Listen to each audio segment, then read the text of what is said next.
Hello there, YouTube. Hope you guys are having a great weekend. And I just wanted to offer a quick update. I've been looking for videos to do, and I was thinking about it last night as I was painting up some Bretonnian figures for a big game I have tomorrow. We're going to do 3,000 points, Beastmen versus Bretonnians. And as I was looking around my hobby table, I saw a lot of models. And I figured what better way to keep me motivated, as well as to give my compatriots on YouTube an idea of what I'm working on. I know that I appreciate it when I see what the rest of you are working on. Sometimes it gives me some inspiration, it gives me some motivation. If nothing else, it gives me the opportunity to just have something to paint to. So I figured I'd start with what it was that I was working on last night. And before I actually bring anything out, I recorded this video about 4 times. And I did get a new camera. In fact, I will show the offending model here. I got a new camera, and it's pretty good, but it doesn't have an autofocus. So, oh, this does. See, look at that. So I recorded it and was pretty pleased with it, but I thought the image quality was a little bad. And then I put it up, and yeah, it was. You could hardly see any of the models. So it's great for doing the kind of the channel intro video that I did, where it's far away. It's probably good at doing bat reps. Not so good at doing close-ups or any kind of focusing. So I've got my wife's rather nice, rather expensive Nikon out, and we're going to see how this does. Hopefully I don't have to record this multiple times. Anyways, so back to the models. So like I said, I was painting some Bretonnian models. I'm just kind of dump them all out here. I'm a firm believer that painted models fight better. And I've kind of been taking a break from painting up knights because I'm waiting for the delivery of decals that I mentioned before, because the paint scheme that I end up doing will be based on each of the decals. So there's no sense in me really starting right now until I know what those are going to look like. Excuse me. So I figured I could churn through some of the cheaper core models, and it's a tough. Oops. Let's see if I can turn this a little bit. No, doesn't want to do that too much. Sorry about this, folks. There we go. So I have a bad habit of spending way too much time on models that have a very low points cost. So anyways, I've been trying to kind of force myself to do some speed painting. And I had done another group of 20 of the Bretonnian peasant bowmen. Keen eyes will see that these are one of the 2 variants that came in the old Bretonnia starter set. Now, I've got another regiment, I guess, of 20 that I painted up with the newer models that frankly give the bowman a definite, I hope I don't offend anybody here, inbred redneck kind of look. You've got guys with like teeth sticking out everywhere, and one guy's blindfolded. Let's see if the autofocus works here. So here's one of the ones from the other regiment I painted. And we'll see if this will focus. It's trying. No. I think it's because she's got a crazy long lens on this one, so I'm not going to futz with it too much. But, oh, come on. There we go. Hey, look at that. So you can see this guy. He's got a blindfold on. So it's more detailed, but, you know, who wants a blindfolded bowman? It's kind of silly. Let me see if I can take another one of these guys that looks kind of... Okay, here's another one. If we can get this to focus, you'll see this guy's face. He looks like he might be, I don't know, 1 or 2 steps back on the evolutionary ladder. Fun models to paint, though. So, but definitely not quite... If you're looking for the poor, downtrodden, not too bright, inbred peasant look, these are ones to field. I didn't want to go for that on the models I painted last night. I decided that they would be painted in the colors and the heraldry of who will end up being my general. So these guys look a little bit more uniform, and they're not quite done yet, but definitely spend a little bit more time highlighting them. Still have the, let's see if I can do this.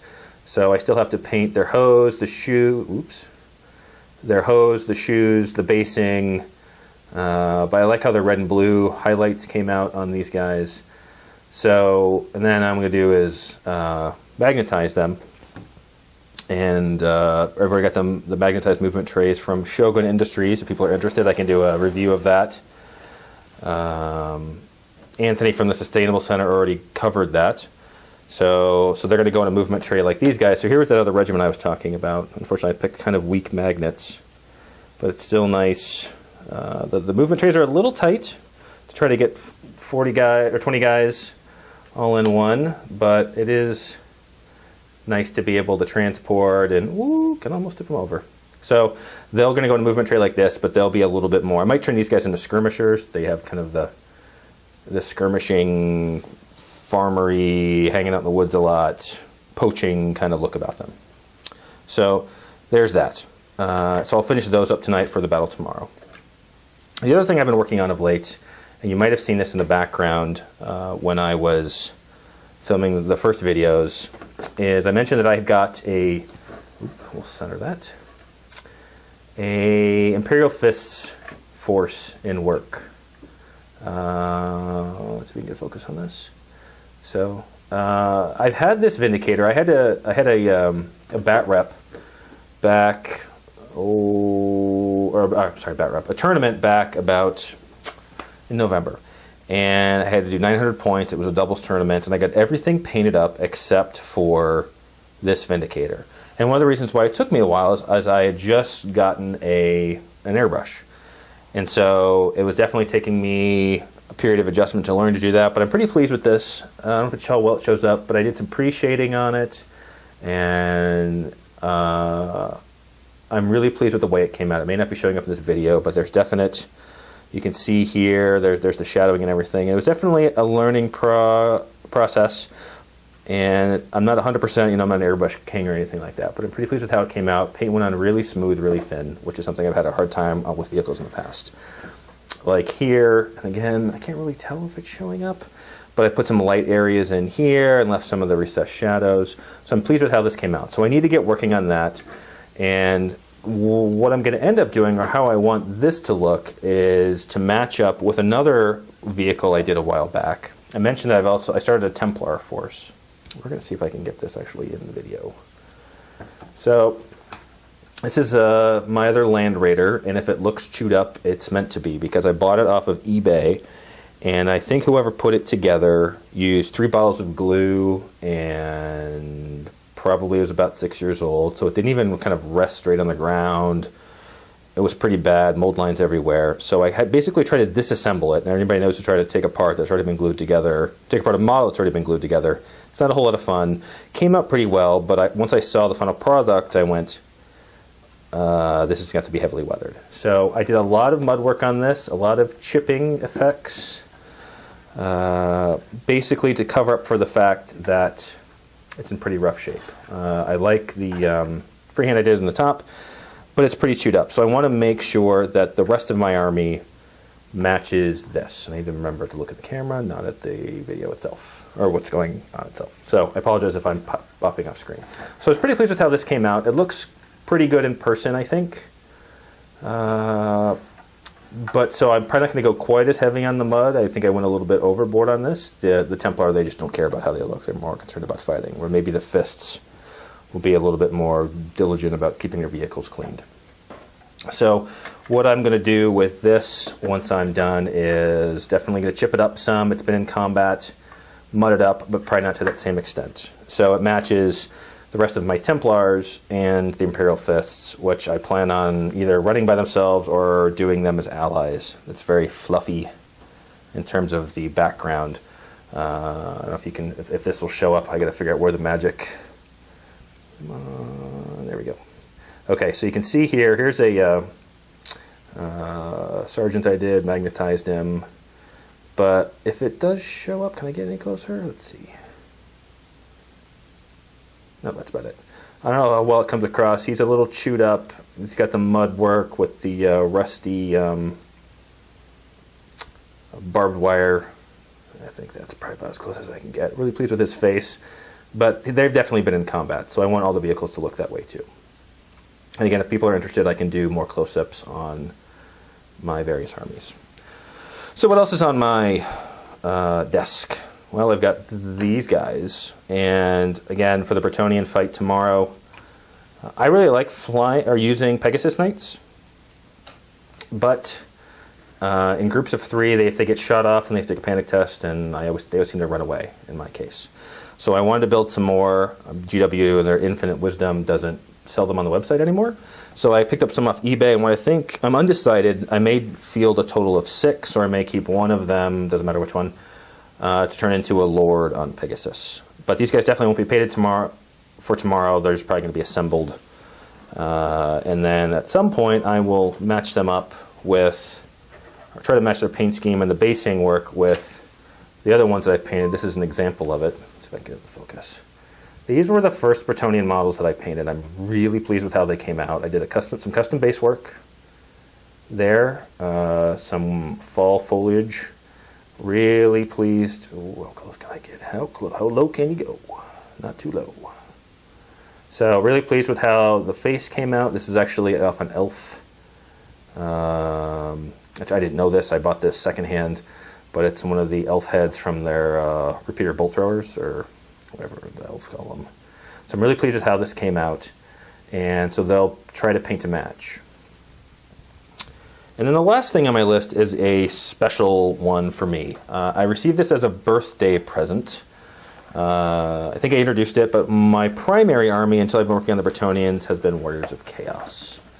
And a buddy of mine got me this for my birthday not too long ago, and I'm actually having a tough time with it.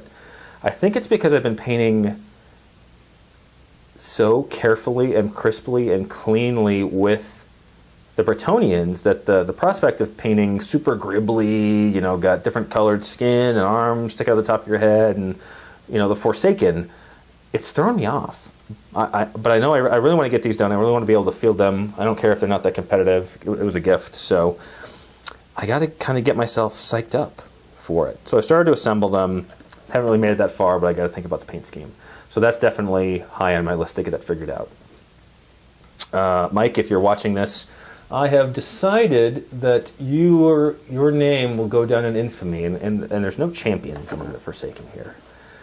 I'm going to say that this guy's the champion, and so this champion, this unit's going to be Mike and the God Touched. I'm going to immortalize you as one of my Forsaken, since I know how much you love to see. What did you call them? Although the Skull Crushers were my herd of charging wildebeests, charging at your empire or lizardmen. I'm going to make sure you're immortalized every time I play these guys on the table. So I'll have to figure out some way to reflect that. Anyways, so gents and maybe ladies out there. So this is what's on my table right now. Oh, I got one more model, and this one is kind of some point in the future.